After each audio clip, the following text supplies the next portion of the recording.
여러분 안녕하세요. 디지털 경제와 금융 그리고 미래 산업의 모든 것을 알아보는 인포맥스티, 저는 오진석입니다. 오늘 제 옆자리에는 업루트 컴퍼니의 이장호 대표 함께 하겠습니다. 안녕하십니까? 네, 안녕하세요. 반갑습니다.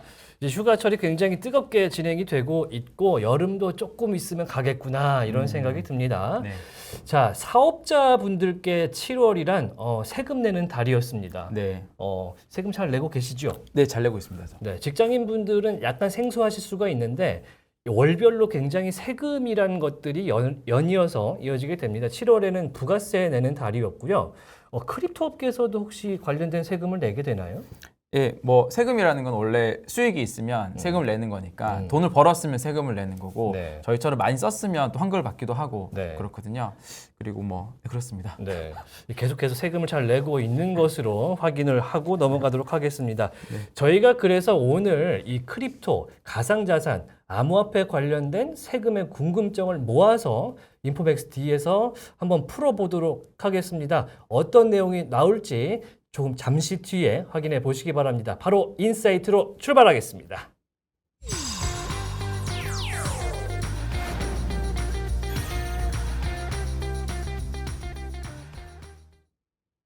이 정확한 분석과 통찰력 있는 이야기에 사람 냄새 나는 스토리까지 더한 인포맥스 인사이트 시간입니다.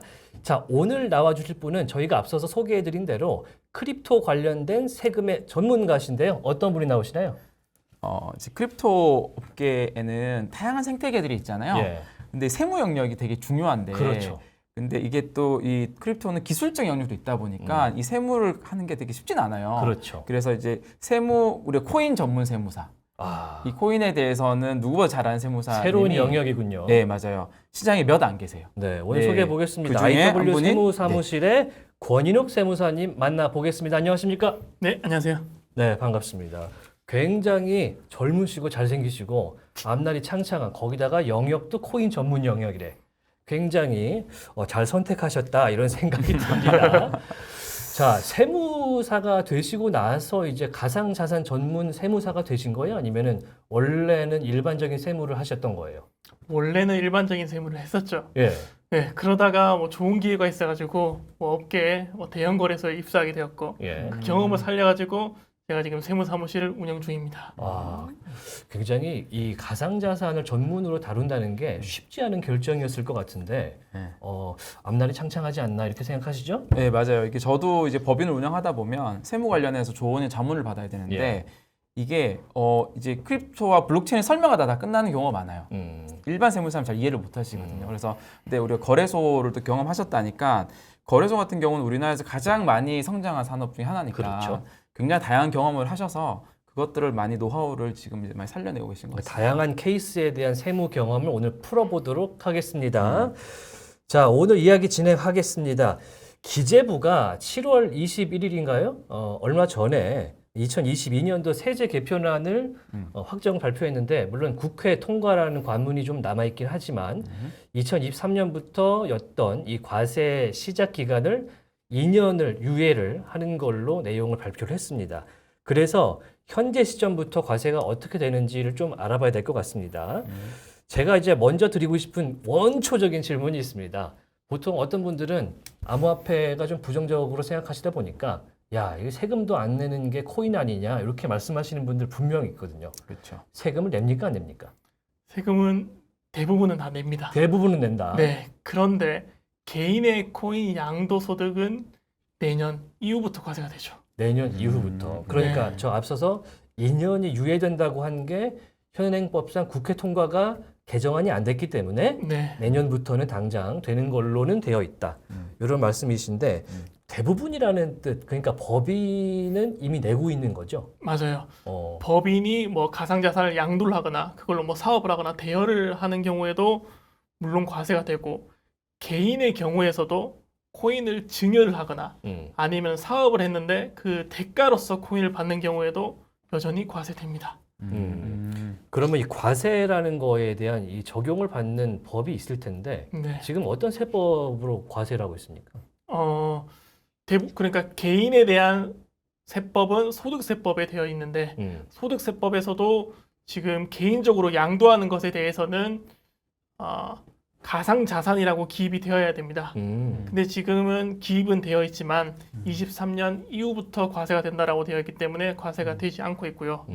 네, 그 외에는 뭐 법인은 법인세법에 가상자산이라고 언급이 되어 있고 또 그 개인이 상속이나 증여를 할 경우 상속세 및 증여세법에도 가상자산이 언급이 되어 있고 또한 그 가상자산으로 뭔가 해외에서 탈세를 방지하기 위해서 뭐 해외 금융 거래에 대한 보고를 해야 된다는 그런 조항이 있는 국제 조세 조정에 대한 법률에도 언급이 되어 있고요. 마지막으로 체납에 대해서 체납자가 가지고 있는 가상 자산을 뭐 압류할 수 있는 규정에 대해서 언급을 한 국제 징수법에 언급이 되어 있습니다. 뭐 언급된 굉장히 많네요. 네. 이게 2023년도부터 적용이라고 하는 게 현재 버전에서는 네. 결국 2023년도 이후에 가상 자산에 대해서 개인이 소득을 어떤 실현을 할 때, 수익을 실현할 때 네. 그런 의미로 받아들이면 되겠죠. 네, 맞습니다. 현재는 세법상 가상자산을 과세 대상으로 보고 있는 것이고 네. 개인의 경우에는 소득법에 적용을 받게 되는데 그러면 코인의 과세가 뭐 지금 현행은 되고 있는데 언제부터 이게 좀 가상자산 인식이 되고 실제로 세금을 부과하게 됐습니까? 일단은 앞에서 말씀드렸듯이 개인에 대한 양도소득은 뭐 내년부터 과세가 되고 그 외에는 현재부터 되는데 그거는 논의가 나오게 된 배경은 먼저 세금은 경제적 이익에 대해서 과세하는 것입니다.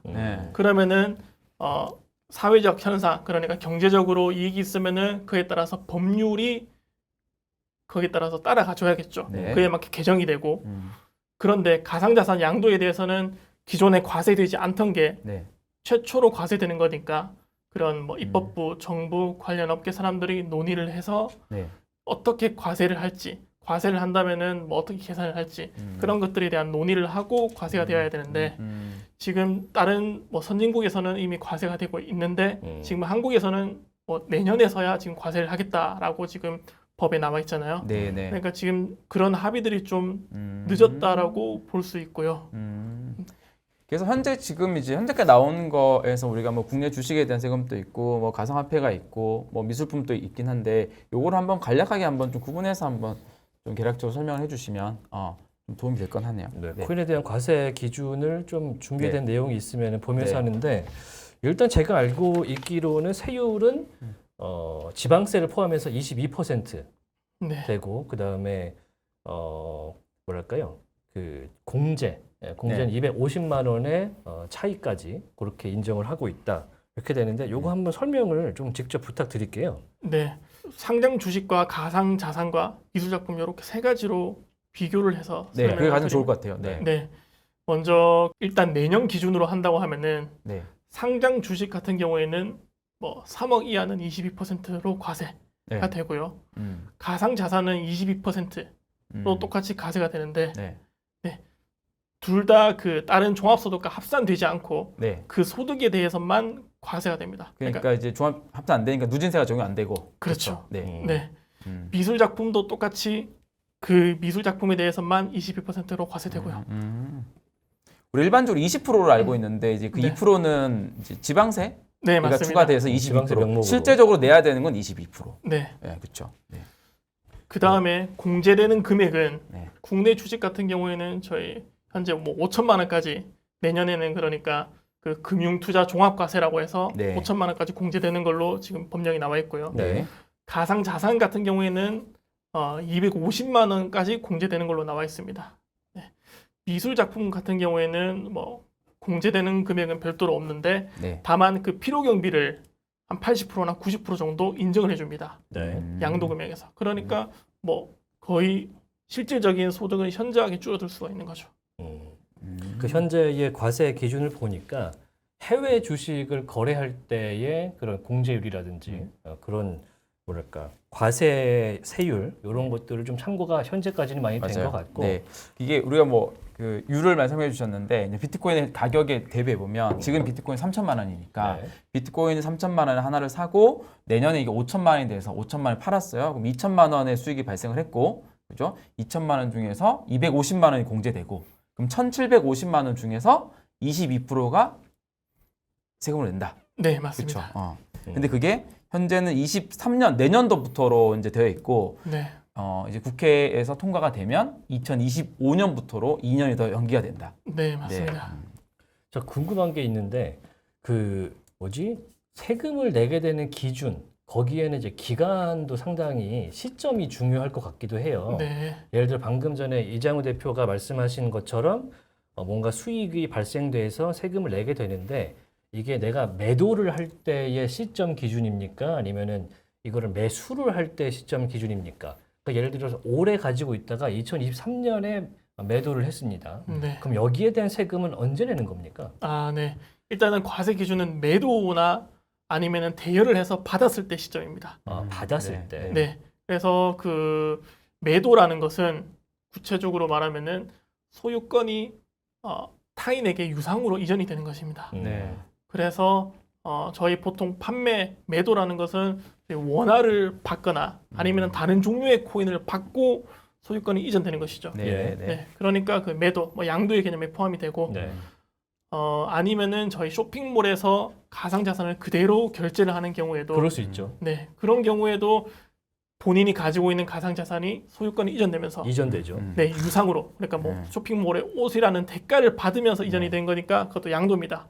그러면은 23년 이후에 그런 양도의 개념에 포함되는 행위를 하신다고 하면은 과세 대상이 되는 것이죠. 쉽게 해서 팔았을 때, 네, 팔았을 때, 살 팔거나 때가 아니라 결제를 했을 때. 네, 살 네, 때가 아니라 그게 팔았을 그 때. 액션이 23년에 일어나면은 이 세금 부과는 그 다음 연도인 2024년 네, 맞습니다. 그때 과세가 되는 거고요. 네, 근데 사람들이 굉장히 궁금해하는 게 결국은 팔았을 때 수익에 대해서 세금이 나오는데 그러면 취득가, 산 가격에 있어야지 수익액이 나오잖아요. 네, 근데 그 구매 자체를 그냥 한국에 있는 거래소가 아니라 저기 해외에 아무도 모르는 거래소, 그럴 수 있어요. 암호화폐 너무 많잖아요, 거래소들이. 맞아요. 네, 해외 큰 거래소도 있지만 정말 막 듣도 보도 못한 거래소들 많으니까 그런 데서 산 거예요.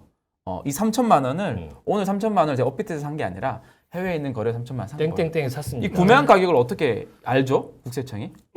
일단은 23년 이전에 보유한 것들은 네. 일괄적으로 저희 24년 1월 1일 시가로 다 인정을 해줍니다. 네. 그래서 그 가격으로 하거나 아니면은 본인이 그 24년 1월 1일 시가보다 더 높게 샀다라고 하면은 그 높게 샀는 가격을 증빙으로서 증명을 하는 경우에는 네. 그 실제 취득 가격을 인정해 주는 거죠. 그러니까 본인이 증명해야 된다. 증명해야 된다. 네, 증명을 해야 되고 그 이후에 만약에 보유하고 있는 것들은 해외에서 만약에 구매를 해서 국내 거래소로 만약에 유입이 되어서 그쪽에 팔았다. 그러면은 국내 거래소 입장에서는 그 취득 가격을 알 수 없기 때문에 네. 이거는 그 투자자가 증빙으로서 증명을 해야지 되고 증명을 못하면 취득 가격 0으로서 양도가액 전액이 과세되는 것이죠. 증빙 못하면은 그 취득가액이 빵원으로 치고 이제 되는 거네요. 그러니까 여기서 또 중요한 거는 그럼 그 증빙 자료, 그 자료는 뭐냐, 뭘 보고 자료를 자료라고 하는 것이냐 또 중요할 수 있거든요. 뭐 단순히 내가 거래했던 히스토리, 그 기록을 캡처하는 걸로도 증빙이 됩니까? 어떤 식으로 받아야 됩니까?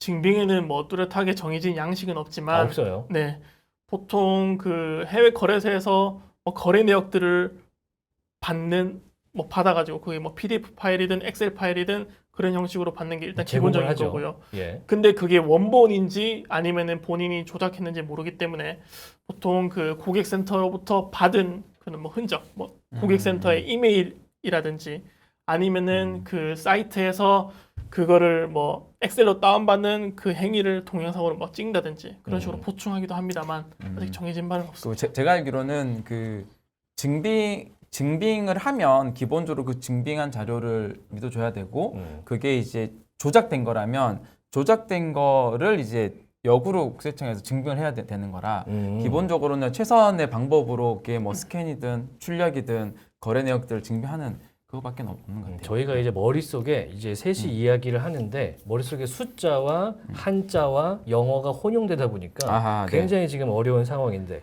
저희가 또 하나 이 흐름을 이어서 질문을 해보겠습니다. 그 말씀 주신 그 해외에 있는 땡땡땡 거래소에서 거래를 열심히 하는데 최근에 시장이 안 좋다 보니까 예를 들어 거래소 파산을 합니다. 네, 이런 경우 상당히 많을 수 있는데 그렇죠. 그럼 기록을 다운받거나 네. 뭐 기록을 찾아내서 내가 증빙할 수가 없는데 이런 경우에는 내가 그냥 갖고 있는 기록의 전액을 혹시 납부를 해야 됩니까? 세금을? 그렇죠. 네, 엄격히 말하면은 그 뭐 A 거래소, B 거래소, C 거래소를 사용했다고 하면은 예.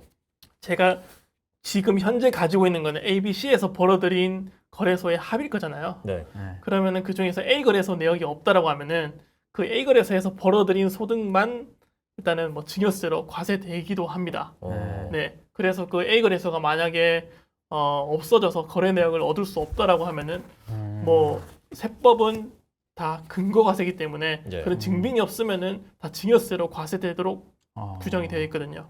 그럼 어쩔 수 없이 증여세로 부과될 수밖에 없죠. 굉장히 위험한 일일 수도 있다. 저도 한때 많이 거래할 때는 한 20-30여 개의 거래소에서 거래를 했는데 그 증빙하려면 장난 아니겠네요. 큰일 났습니다. 우리 이장호 대표 큰일 났습니다. 이 가상자산 범위를 한번 짚고 넘어가야 될 것 같아요. 우리가 기본적으로 이제 가상자산 오늘 이야기한 것도 대부분 코인 베이스로 저희가 코인 기반으로 이야기를 하는데 사실 세금을 부과할 수 있는 가상자산 좀 넓기 때문에 뭐 디파이에서 나오는 이자도 있을 수 있고 채굴을 한 거에 따른 수익도 있을 수 있고 여러 가지 종류가 있습니다. 세무법적으로는 이 가상자산의 범위를 과세 범위를 어디로 주고 있어요? 일단 내년에 과세되는 거는 코인의 양도와 대여에 대한 소득입니다. 행동에 대한 소득이군요. 맞아요. 네. 그래서 양도의 개념은 제가 앞에서 설명을 드렸고 예.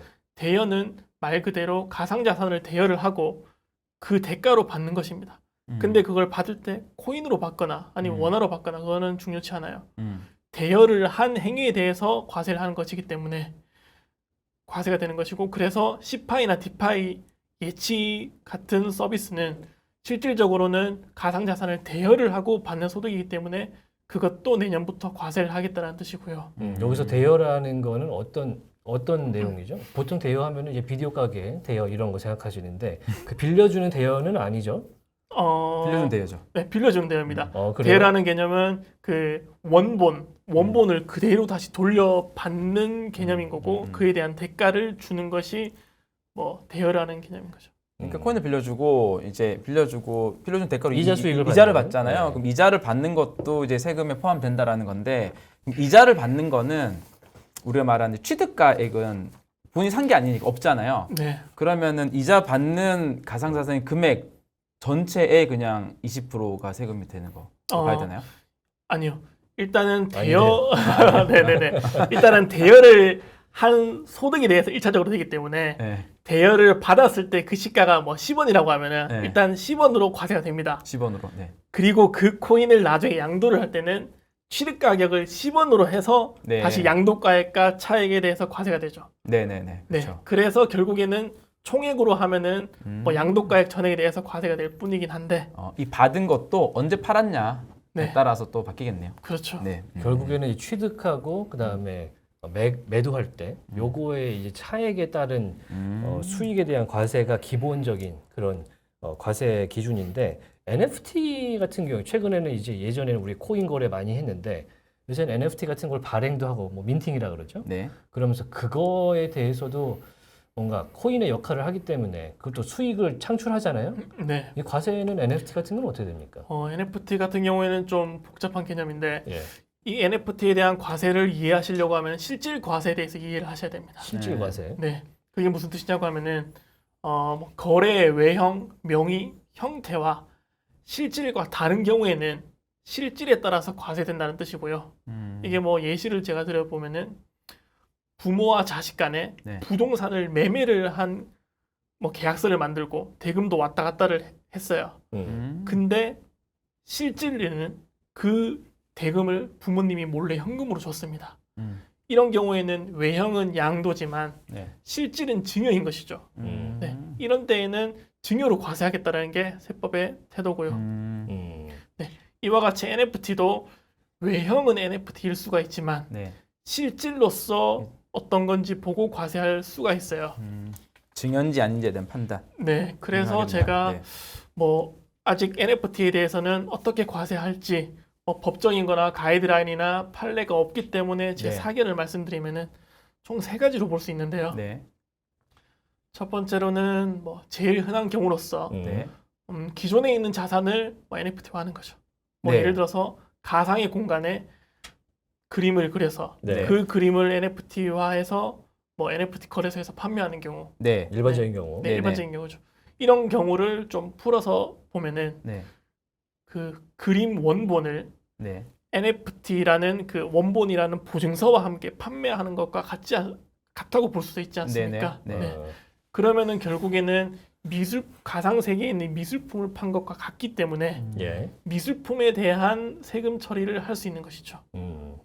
그러면은 최초 창작자에 대해서는 그 작가에 대한 사업 소득으로 과세가 되고, 창작자. 네. 네, 그 NFT를 구매해서 재판매한 사람은 미술품을 양도한 것에 대한 세금을 매길 수가 있습니다. 그게 첫 번째 경우고요.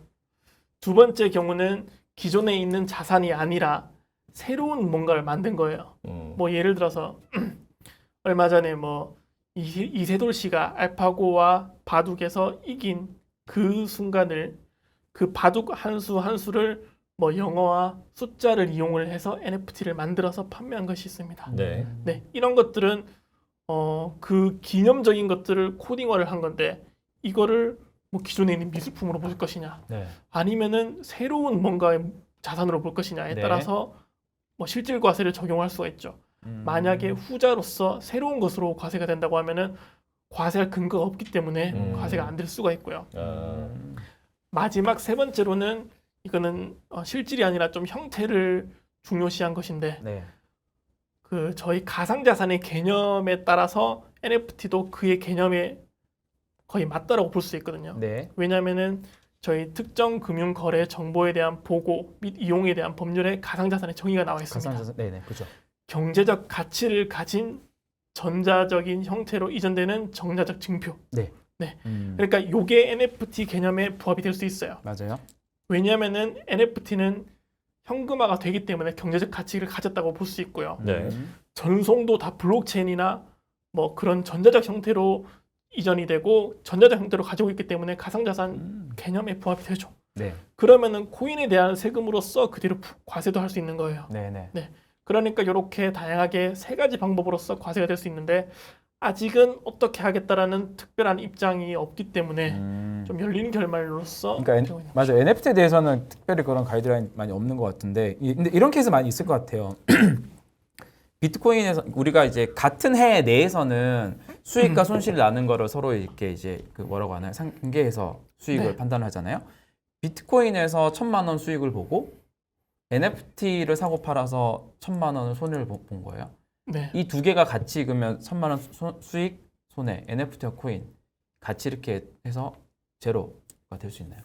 NFT를 세 번째 방법, 세 번째 코인으로 방법. 본다라고 하면은 같은 코인이니까 같은 연도에 통산이 되기 때문에 수익이 0인 것으로 볼 수 있겠죠. 그렇게 주장할 수 있겠네요. 네. 네네. 그러면 지금은 그 NFT는 아까 말씀하신 세 가지 종류에 대한 가이드라인이 완성되지는 않은 거군요. 네, 맞습니다. 요거를 지금 만들고 있습니까? 그렇죠. 네, 논의 중이라고는 들었습니다.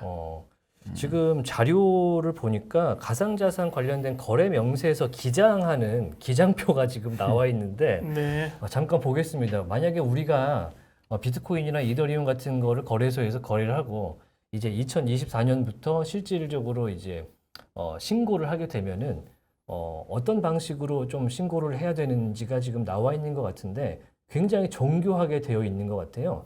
수량이라든지 가액이라든지 이런 내용들이 나와 있는데 한번 보시겠습니까? 네. 지금 화면에서 보시는 서식은 저희 그 가상자산 거래소, 그러니까 가상자산 사업자가 세무서에 3개월마다 그 제공을 하는 양식입니다. 네. 그러니까 납세자가 세무서에 제공을 하는 게 아니라 법인이 네, VSP가 맞아요. 예. VSP인 그 맞습니다. 가상자산 거래소가 뭐 A라는 사람과 B라는 사람이 뭐 매수 매도를 했고 예. 뭐 어디로 전송을 했다라고 상세하게 보고하는 양식입니다. 그래서 보면은 꽤 자세한 많은 정보를 담고 있어요.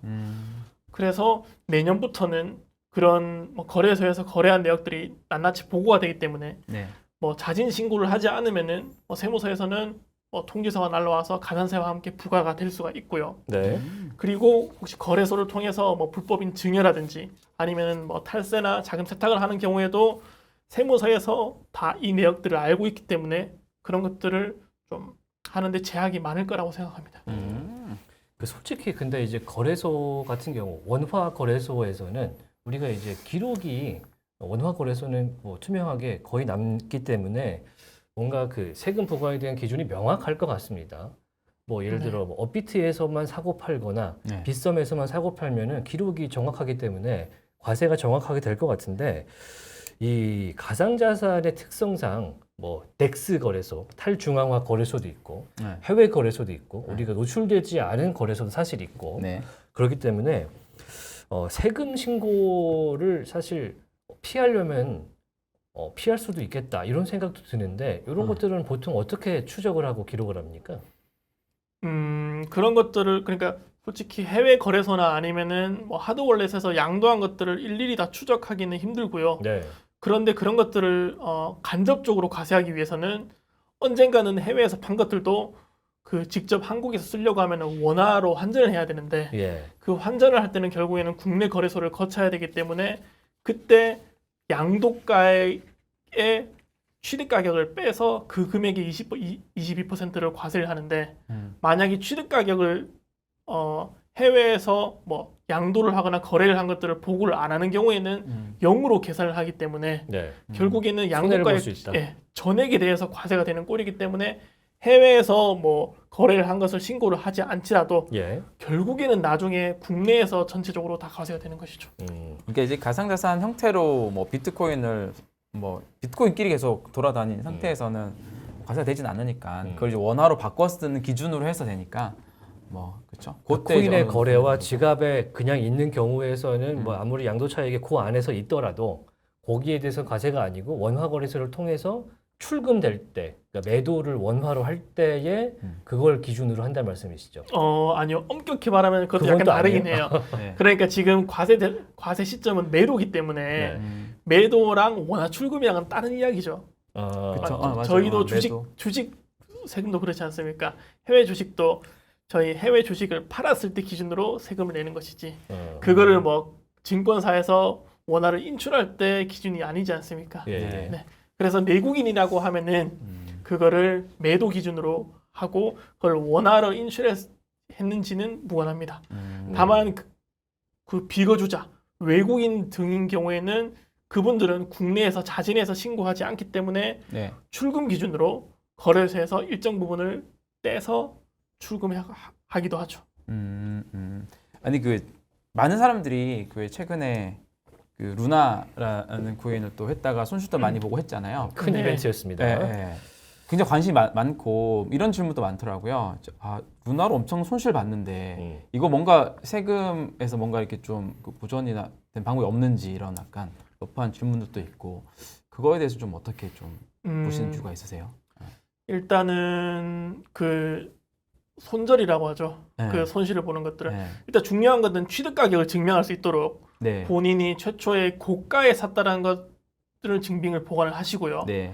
그리고 그 손절은 과세된 이후에 하시는 게 낫습니다. 그러니까 예를 들어서 우리가 내년부터 과세가 된다고 치면 네. 2023년도에 루나를 보유하고 있다가 올해 판매를 하는 게 아니라 네. 내년에 만약에 판매를 하면 내년에 손실이 확정이 되는 거잖아요. 그렇죠. 그러면 내년에 만약에 다른 코인으로 수익을 본 금액과 여기 손실을 본 금액이 서로 이렇게 상계가 네, 되면서 상계가 뭔가 더 많이 내야 될 세금이 있었다면 좀 줄어든 효과도 있거나 그 말씀이시죠? 그렇죠. 아, 그래서 그 만약에 루나로서 뭐 7억을 손실을 봤다라고 네. 하려고 하면은 제가 뭐 예를 들어서 23년에 3억 정도를 뭐 이익을 볼 것 같아요. 네. 그러면 딱 3억 원치만 손절을 하는 거죠. 그렇죠. 그러면 딱 0원이 되는 거고 그 다음 연도 예를 들어서 네. 24년도에도 제가 뭐 4억을 볼 것 같다.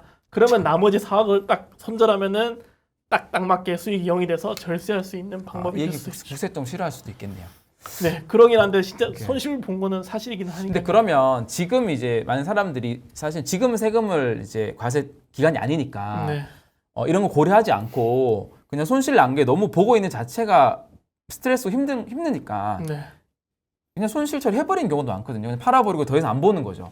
근데 조금 더 지혜롭게 하려면 말씀하셨던 그런 걸 좀 고려해서 좀 그럴 필요가 있겠네요. 맞습니다. 네, 네. 이런 상황은 그렇죠. 네. 네, 무슨 말씀을 하시는지는 알겠는데 제 입으로 꺼내지는 않겠습니다. 네.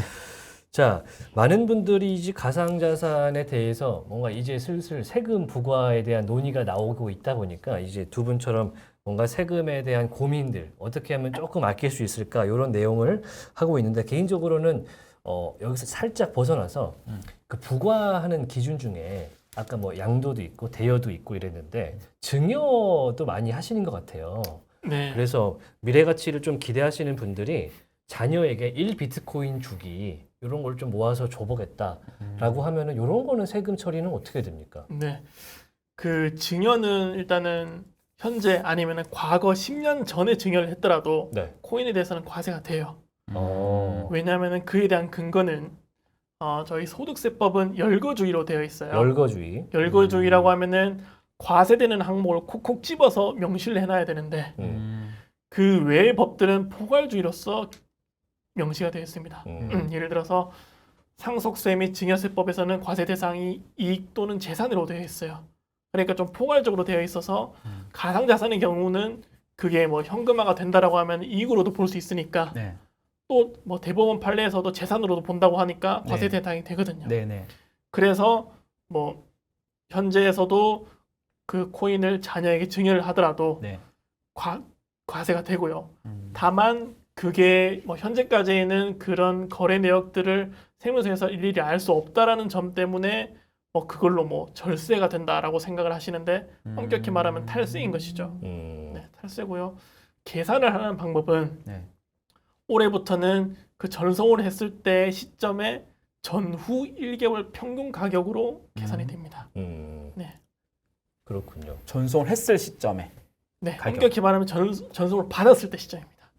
그 지갑에서 지갑으로 이제 자녀가 받았을 때의 네. 앞뒤 1개월의 평균 시세를 바탕으로 그걸 측정을 하는군요. 지금 비트코인 3천만 원이니까 예를 예. 들어서 3천만 원 비트코인 하나 증여를 하면 나중에 10년 뒤에 만약에 이제 3억이 됐다라고 예. 치면 이 3천만 원 기준의 어떤 증여세가 그렇죠. 된다는 네. 거죠. 증여 당시에 그때 그때 시점으로 3개월 내에 뭐 증여세를 납부를 해야 되고 그 네. 이후로 상승분에 대해서는 뭐 이제 증여소득이 아닌 투자소득이니까 네. 만약에 비과세라고 하면은 뭐 3억까지 오른 거에 대해서 쭉 비과세가 될 수 있는 것이죠. 네네네.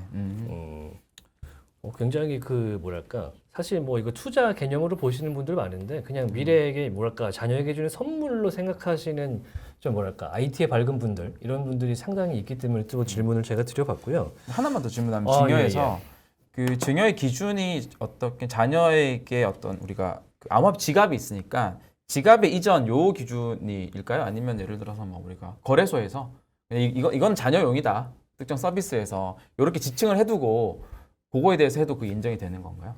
일단 증여라는 거는 일단 무상으로 소유권이 이전되는 거예요. 예. 그래서 양도라는 반대의 개념인 거죠. 네. 네, 그래서 소유권이 이전되는 것이 그 소유권이 그 굳이 꼭 등록되는 곳이 아니어도 됩니다. 네. 실질적으로 소유권이 이전되면 되는 거예요. 실질 과세에 따라서. 어, 그래서 굳이 그 자녀의 거래 뭐 명시된 자녀의 지갑으로 전송을 안 해도 안 해도. 자녀가 가지고 있는 뭐 명의가 없는 뭐 메타마스크라든지 네. 아니면은 뭐 하드월렛 지갑이라든지 그쪽으로 이전을 하고 그 이전을 했다라는 사실을 뭐 증여 계약서를 쓰면은 보통 증여로 인정을 해줍니다. 네. 추가 질문 있어요. 네. 보통 이제 뉴스를 보면은 어떤 정치인 분들이 자녀에게 몇 천만 원을 증여를 했는데 이제 얼마를 넘지 않아서 세금을 내지 않은 게 뭐 화제가 된다거나 그런 일도 있습니다. 비트코인이나 이더리움 이 코인 쪽도 그런 거랑 같은 적용을 받습니까? 그렇죠. 오. 네. 그래서 그 자녀 간에는 뭐 미성년자 자녀에게 증여하는 경우에는 2천만 원까지, 예. 미성년자가 아닌 성인에게 증여를 하면 5천만 원까지는 비과세가 됩니다. 그래서 보통 저에게 오시는 분들도 뭐 딱 그 비과세 한도 내에서만 증여하시는 분들이 많고요. 그게 또 연수가 있습니까? 뭐 얼마 동안 한 번만 된다 이런 게 있어요. 네, 10년 동안 그거를 가산하기 때문에 10년 단위로 이렇게 뭐 5천만 원까지 비과세가 될 수 있는 거죠. 오늘 굉장히 뭐랄까 도움되는 공부하면서도 지금 만약 비트코인 가격이 굉장히 싸다고 생각하시는 분들은 음. 지금 증여를 해야겠네요. 맞아요. 쌀 때 증여하는 게 낫죠. 작년의 증여량 대비해서 절반 정도 됐네요. 우리 이장우 대표가 또 우리 4년 주기론을 또 주창하고 있기 때문에 기대를 해보고 있는 것 같은데 네. 자 질문 이어가 보도록 하겠습니다. 자 저희가 이제 개인적으로 제작진과 함께 가상화폐 관련 커뮤니티에서 질문들을 받은 게 조금 있어요. 요거에 대한 좀 디테일 실제로 이제 투자를 하시는 분들 이 가상자산을 좋아하시는 분들이 주신 그런 질문들이 있는데 앞서서 저희가 또 질문했던 바와 같이 탈중앙화 거래소에 대한 이야기도 많이 나오고 또 국내와는 교류가 되지 않는 해외 거래소에 상장된 코인 이런 것들도 역시 그냥 매도 기준으로만 과세가 되는 건지 궁금합니다. 네, 그렇죠. 결국에는 그런 것들을 어떤 가격 기준으로 계산을 하느냐, 요게 쟁점이 되는데 일단 국내 거래소에서 상장된 것들은 기본적으로 그 가격들을 다 뭐 홈택스에서 국세청에서 공시를 하고요. 네, 국내 거래소에서 상장되고 있지 않은 코인들은 그게 또 중요한데. 네, 그 국외 공신력 있는 사이트에서 뭐 종가 또는 일평균 가격으로 계산을 합니다. 그거 증빙 내가 해야 되고. 네, 그런 것들은 보통 뭐 코인마켓캡이나 그런데 네. 뭐 보통 주요 거래소들의 평균 가격을 공시하고 있기 때문에 예. 그것들을 쓰면 되고 또는 그 원화 달러와 연동되는 그런 스테이블 코인 같은 경우에는 예. 그 달러의 환율을 그대로 쓰기도 합니다. 그러니까 자료라고 해서 보통은 이제 증빙 자료가 뭐랄까 법원 가는 것 같은 그런 딱 틀이 있는 걸로 생각하시는 것 같은데 그건 아니고 예를 들어 포털 사이트의 파이낸스 탭에 있는 뭐 그런 코인에 대한 시세라든지 코인마켓캡 같은 큰 사이트에서 나오는 시세 이런 걸 통해서 나의 그 수치에 대한 원가를 증빙할 수 있는 거군요. 네, 맞습니다. 굉장히 그런 것들이 궁금한 분들이 많아요. 해외에서 그렇게 거래를 많이 하나 봐요. 예전에 되게 많이 했죠. 예. 근데 이제 요즘은 우리가 트래블 룰이라고 해서 국내 거래소에서 해외 거래소로 이전하는 과정도 되게 복잡하고 그 할 수 있는 거래택이 한정되어 있거든요. 그래서 과거만큼은 적은데 과거 되게 많았던 것 같고 그럼에도 불구하고 이제 하는 사람 많아서 이게 우리가 뭐 나중에 과세를 미리 준비하는 개인들이 있다면 지금부터 해야 될 어떤 습관 중에 하나는 뭔가 본인의 거래 내역, 구매 내역, 취득가 같은 것들을 좀 잘 쌓아놓는 습관들 좀 필요하겠네요. 그렇죠. 그게 네. 제일 중요하고 기본적인 것이고요. 네. 그 다음에 주요 거래를 많이 하시는 분들은 남들 부탁에 의해서 그렇죠. 뭐 대신 좀 사달라, 대신 투자해달라 그런 것들이 있을 꽤 수 많습니다. 있어요. 네. 예.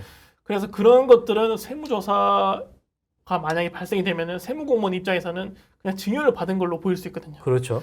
예를 들어서 본인 통장에 뭐 홍길동이라는 사람이 5천만 원을 넣어줬고 네. 그거를 본인은 뭐 거래소에 넣어서 비트코인으로 다시 그분에게 줬는데 네. 세무 공무원 입장에서는 통장에서는 5천만 원이 찍혀 있고 네. 뭐 예를 들어서 전송한 내역이 뭐 불분명한다거나 네. 뭐 없는 경우에는 뭐, 너 홍길동이라는 사람한테 증여받은 거 아니에요? 라고 하면서 증여세를 물릴 수 있죠. 네. 그러니까 그런 부탁 같은 경우에도 뭐 메시지나 메일이나 그런 것들을 다 보관해 놓으시고요. 뭐 계약서 같은 거를 써서 그런 계약서를 뭐 사진상에 남겨놔서 언제 진짜 작성한 게 맞다라고 증명할 수 있는 게 중요합니다. 그러니까 증빙 자료라는 게 하다못해 뭐 스크린샷이라든지 캡처본이라든지 아니면 메신저로 대화한 기록 이런 것도 괜찮은 거예요. 그렇죠. 그게 그러니까 팩트만 증명할 수 있으면 어떤 오. 형식이든 상관이 없으니까.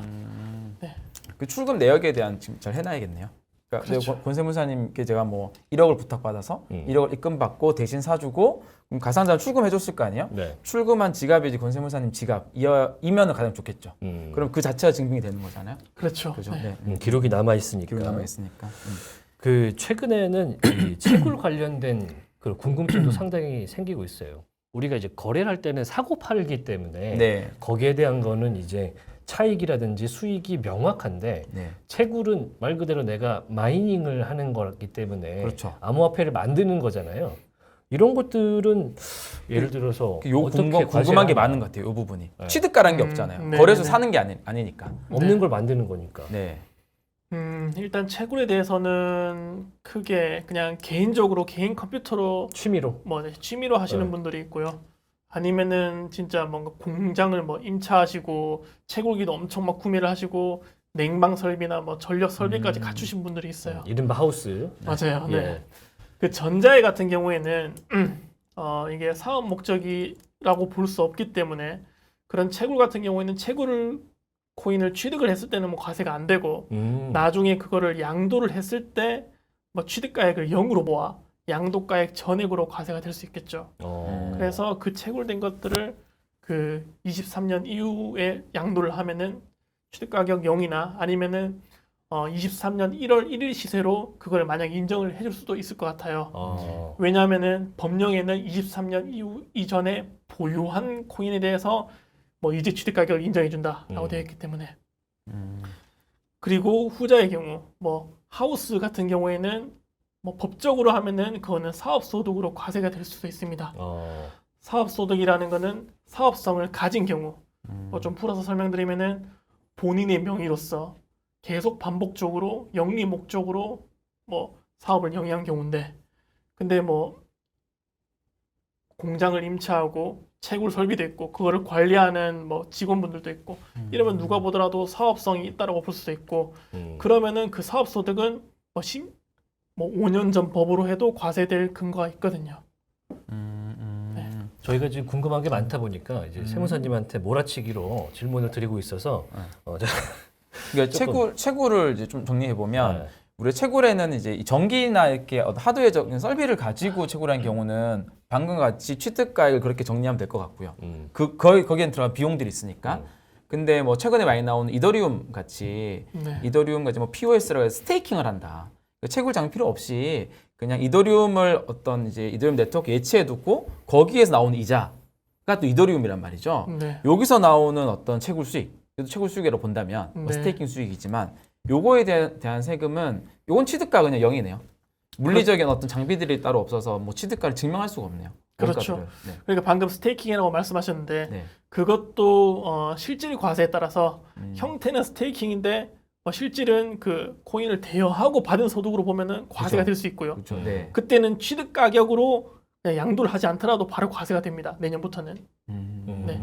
근데 그게 대여를 한 게 아니라 진짜 방금 뭐 말씀하신 그 스테이킹, 예치를 그 코인 이코노미를 그렇죠. 돌리기 위한 예치라고 하면은 그거는 대여로 보진 않기 때문에 취득했을 때는 과세가 안 되고 양도했을 때 취득가격 0으로 하여 전액에 대해서 과세가 될 수 그것도 있죠. 두 개로 나뉘네요. 네. 알겠습니다. 좀 너무 깊이 들어갔나요? 네. 아닙니다. 이 굉장히 근데 생각보다 이거 되게 궁금한 이런- 부분이 많을 것 같아서 이런 네. 내용들에 대해서 디테일하게 궁금한 부분이 많고 왜냐하면 실질적으로 뭐 거래소에서 스테이킹 서비스도 하고 있고 네. 또 이더리움 2.0에 대비해서 그런 서비스도 하기 때문에 당연히 궁금할 수밖에 없고 채굴 같은 거는 뭐 전기 요금에 네. 대한 비용 처리 이런 것도 사실 좀 궁금해하는 분들도 있는데 요거 잠깐 들어볼까요? 아, 네네네. 그 아까 이어가지고 설명을 드리면은 사업소득으로 되려고 하면은 예. 사업자들은 기본적으로 본인의 뭐 수익이나 비용에 대해서 회계 처리를 해야 되고 예. 세무 신고를 해야 돼요. 예. 네. 그러면은 회계 처리를 하는 과정에서 뭐 다른 뭐 제조업 같은 경우에는 거기서 발생되는 뭐 재료비, 전기료, 거기서 발생되는 직원 월급까지도 그 어떤 제품을 만드는 제조 원가에 가산을 합니다. 그렇죠. 그런데 그 가상자산의 경우에도 엄격히 말하면은 그 채굴을 하는데 들어간 뭐 임차료나 전기료들을 다 그 원가로 가산하는 게 맞죠. 근데 원가에 가산을 해도 그게 그 제조 원가가 현저히 적을 수가 있어요. 예. 그런 경우에는 그렇게 뭐 제조 원가를 그렇게 뭐 계산하는 게 의미가 없을 수가 있기 때문에 예. 보통 뭐 전액 비용으로 하고 채굴에서 발생되는 코인들을 양도를 했을 때 그거를 전액 매출로 모아서 총액법으로 계산하는 경우도 있죠. 확실히 이제 어떤 방식으로든 뭐 채굴을 하든 뭐 디파이가 됐든 스테이킹이 됐든 그것이 실질적으로 내 손에 들어왔을 때 그거가 이제 보통 일반적인 그 뭐랄까 세액을 주는 데에서 기준이 되는군요. 맞아요. 말이 너무 어렵다 보니까 제가 오늘 어떤 정확한 이 단어를 써야 될지 좀 헷갈리고 있는데 주변에 보면 주변에 보면은 그런데 이제 암호화폐 산업에서 이 블록체인 산업이라고 해야 되겠죠. 코인이라는 게 융통이 되다 보니까 예를 들어 일을 하거나 무언가를 제공했을 때 이제 현금이나 그런 대가가 이제 캐시로 지불되는 게 아니고 코인으로 이제 예를 들어 알바비를 코인으로 준다든지 그렇죠. 이런 급여 경우가 코인으로 주고. 블록체인 업계에 사실 예전부터 굉장히 많았습니다. 네, 이런 맞습니다. 경우에 처리를 어떻게 합니까? 그런 경우에는 일단은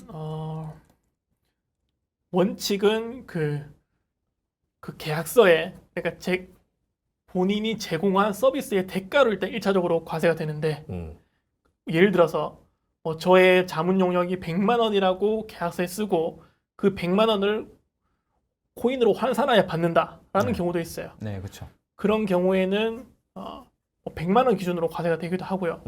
그런데 계약서에 그런 100만 원 언급 없이 그냥 코인 몇 개라고 기입하는 경우에는 코인을 받았을 때 시가로 과세됩니다. 그래서 상장이 현재 되지 않고 현재 초창기라서 개발 중인 코인을 받는다라고 할 때는 그거를 쌀 때 받는 게 뭐 절세되는 방법이죠. 그래서 그 가격을 책정을 하는데도 그 코인이 최근에 제3자 간 거래되는 가격을 하기 때문에 그게 만약에 프라이빗 세일을 한 적이 있다라고 하면은 그 프라이빗 세일 한 가격 기준으로 과세가 됩니다. 그래서 그렇게 뭐 프리랜서나 아니면 어드바이저 분들이 네. 그런 새로운 코인으로 받는 경우에는 받았을 때 시가가 그게 뭐 1,000만 원이 될지 1억 원이 될지 모르겠지만 네. 그거를 받았을 때 수익 금액으로 잡아서 내년 5월에 종합소득세로 자진 신고 납부하는 게 원칙이긴 하죠. 받았을 때의 종합소득세로. 그 시가를 좀 네. 계약 같은 걸로 만들어 놔야 되는 건가요? 그렇죠. 근데 그 계약서에 그렇게 시가라고 명시를 하더라도 예. 그거는 인정이 안 되고 예. 진짜 통용적으로 뭐 제3의 시장에서 거래되고 있는 가격을 조사해서 그 가격으로 계산을 하죠. 아니 아직 그 발행이 안 됐고 예를 들어서 뭐 이거 프로젝트에 들어가는 사람들 투자자들한테만 이제 나눠주는 토큰이다. 네. 이런 경우에는 그 시가가 존재하지 않잖아요. 그러니까 그 경우에도 투자자에게 얼마에 판매한 금액도 있을 거잖아요. 아 그렇죠. 네, 그 가격이 그 제3자 간 거래되는 금액으로 모아 그걸로 계산을 하는 게 맞다라고 세법에서는 세일 보는 거죠. 가격으로 처음에. 맞아요. 네. 굉장히 복잡해요. 그거는 그러면 아까 전에 말씀하셨던 그 분리과세 형태의 20%, 22%가 아니라 종합소득세로 반영되는 건가요? 그렇죠. 누진세가 적용되겠네요. 그렇죠. 그거는 그러니까 제가 코인을 양도한 것에 대한 세금이 아니라 네. 제가 일을 하는 사업 소득에 대한 세금이기 때문에 그거는 뭐 내년에 과세되는 이거랑 상관없이 지금 또 다. 네, 지금도 10년 전에도 과세가 되는 거죠. 사실 저는 네. 코인 관련, 암호화폐 관련, 블록체인 관련 방송을 진행하고 있지만 저는 없어요. 그래서 오해하실 수가 있는데 그래도 저는 이제 항상 궁금하긴 하거든요. 이런 것들이 어떻게 이게 진행이 되느냐. 그래서 계속해서 질문을 해보도록 하겠습니다. 자, 토큰이라든지 NFT 아까 민팅할 때, 발행을 할 때에 네. 대한 이제 세금 부과 기준 말씀해 주셨는데 거기서도 방금 얘기한 것처럼 수수료 개념이 또 생겨요. 네. 우리가 이제 가스피라 그러나요? 가스비? 네, 수수료. 네. 이더리움 얼마 넣으면은 이게 어떻게 뽑힌다 이런 수수료들이 있는데 요것도 아까처럼 비용 처리가 가능한 건가요? 네. 그게 일단 내년 이후에 과세되는 양도 소득에 대한 거는 그 직접적으로 그 양도를 할 때 필요한 수수료만 필요 경비로 인정이 됩니다. 네. 왜냐하면은 양도할 때가 아닌 뭐 전송을 할 때 그 수수료는 양도할 때 필수적으로 필요한 수수료는 아니잖아요. 네, 네. 그렇죠. 그렇기 때문에 세법에서는 그 수익 금액에 직접적으로 대응되는 것만 인정을 하고요. 네. 그런데 만약에 이게 사업 소득으로 분류가 된다고 하면은 예를 들어서 NFT의 뭐 작가로서 분류가 되거나 예. 아니면은 채굴인 경우에도 하우스 형식으로 크게 한다. 예. 그런 경우에는 그런 전반적인 비용들을 간접적인 비용들도 다 뭐 비용 처리가 될 수 있기 때문에 네, 가스비 같은 경우도 비용 처리가 될 수도 있죠. 그래서 거래소 같은 경우에는 그런 가스비도 다 비용 처리가 됩니다. 그러니까 아까부터 세무사님께서 네. 기본적으로 양도 때 기준이라고 자꾸 얘기하는데 네. 똑같은 얘기를 우리가 똑같이 물어보는 그런 느낌이 있어요. 갑자기 또 생각난 뭐랄까 요거 좀 궁금할 것 같다는 생각이 있습니다. 작년에 예를 들어 2021년에 한 10월, 11월에 비트코인이 한 7천만 원, 8천만 원 됐는데 예를 들어 그때 살짝 내려갔을 때 6천만 원에 샀습니다. 그런데 지금 비트코인이 2022년 상반기에 한 3천만 원이잖아요. 네. 그러면 엄청 떨어진 건데 이럴 때 내가 이제 세금 신고를 해야 되면은 그냥 손실 처리로 0이 됩니까? 어떻게 됩니까? 세금 내지 않습니까? 네.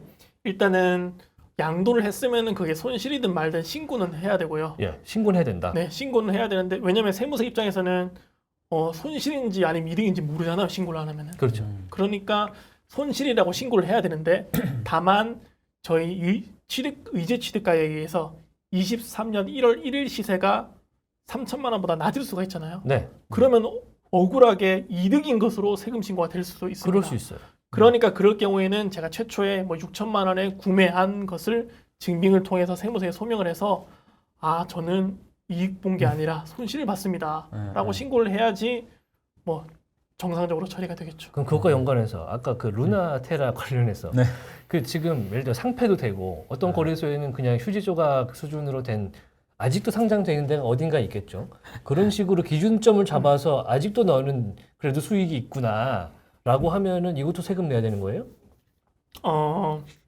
네 원칙적으로는 세금을 내야 하지만 아, 네. 근데 해외에서 본인도 모르는 거래소에서 양도가 됐고 그런 네. 것들은 본인도 모르고 세무서에서도 알 수도 없고 예. 본인이 그래서 그런 것들을 뭐 비트코인으로 환전을 해서 결국에는 국내 거래소에서 양도가 되어야지 뭐 취득 가격이 얼마냐라고 하면서 과거 그런 해외 거래소 기록까지 나가게 되는데 예.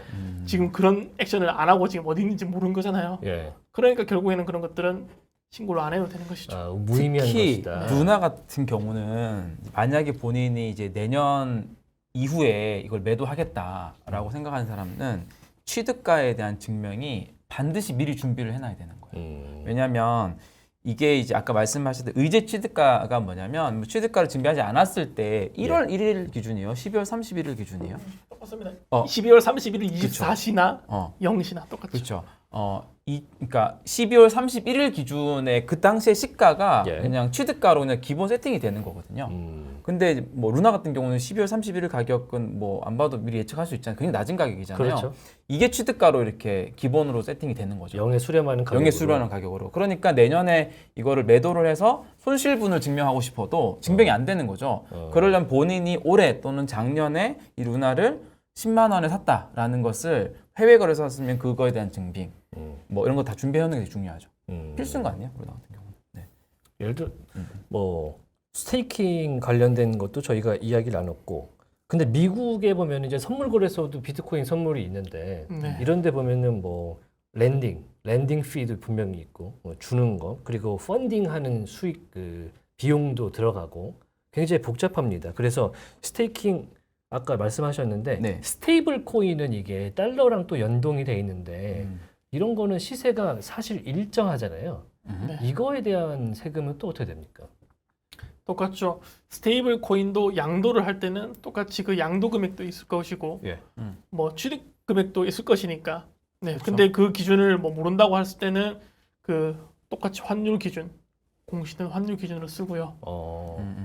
굉장히 간단한 그 스테이블 코인 같은 경우는 사실 조금 간단한 면이 뭐, 있는 것 뭐 같아요. 변동성이 약할 뿐이지 그래도 수익은 발생할 수 있으니까요. 금액을 100억을 거래했으면 1억 수익이 나올 수는 있잖아요. 네, 그럼 1억에 대해서 내야죠. 이제 오랜 시간 제가 이제 들었는데 그래도 조금 사실 저는 조금 헷갈리긴 해요. 그러니까 결국에는 이 양도 차익에 대한 기준이 우리나라 거래소, 원화 거래소 여기로 통해서 나오는 것만 과세가 되는 겁니까? 아니요. 처음으로 돌아가서. 네. 그걸 뭐 해외 거래소에서 양도를 하든 아니면 거래소를 통하지 않고 네. P2P로 양도를 하든 그거는 중요치 않아요. 그냥 양도한 행위에 대해서 과세를 하는 것입니다. 양도한 행위에 대해서 그게 원화로 나오든 아니든 상관없이. 네.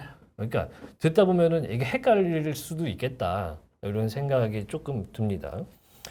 그 이제 정책 얘기를 하면서 우리 오늘 얘기를 조금 마무리할 시간이 다가오는데 윤 대통령이 후보 시절 공약 그때 이제 뭐 5천만 원으로 이 과세 기준을 공제 한도를 확대하겠다. 그러니까 우리나라 국내 주식과 같이 네. 이런 공약을 내놨는데 아쉽게도 이제 조금 담기지는 않았어요. 네. 그리고 또 금융소득으로 기타 소득이 아니고 금융소득으로 인정해달라는 요구가 있었는데 그래도 이제 최근에 그 세법 개정안이 보면서 업계에서 환영한다는 입장도 분명히 있었습니다. 요거에 대해서는 어떻게 평가하시는지? 일단 금융소득으로 인정을 하겠다라는 말은 일단 제도권 하에 들어가겠다는 말이니까 그러면은 그런 뭐 제도권 그 블록체인 산업이 제도권 산업으로 되겠다라는 뜻이니까 환영을 하는 것 같고요. 예. 네. 그다음에 뭐 5천만 원까지 뭐 공제를 해주겠다. 이거는 아직 뭐 세법 개정안에 포함은 되지 않았지만, 않았죠. 네. 예. 그거는 그래도 뭐 2년 유예를 하면은 결국에는 과세가 안 되는 거는 매 한 가지니까 그러면 그 의미로서 볼 수도 있는 것 같고요. 빨리 이게 그러니까 저희도 이쪽 업계에 있으면서 이 세금뿐만 아니라 그런 뭐 피해, 뭐 사기라든지 아니면은 뭐 해킹 같은 그런 것들이 많아가지고 하루 빨리 이게 뭐 업권법도 생기고 제도권 하에 들어와서 이게 빨리 건전하게 발전이 되는 산업으로 되었으면 좋겠습니다. 네.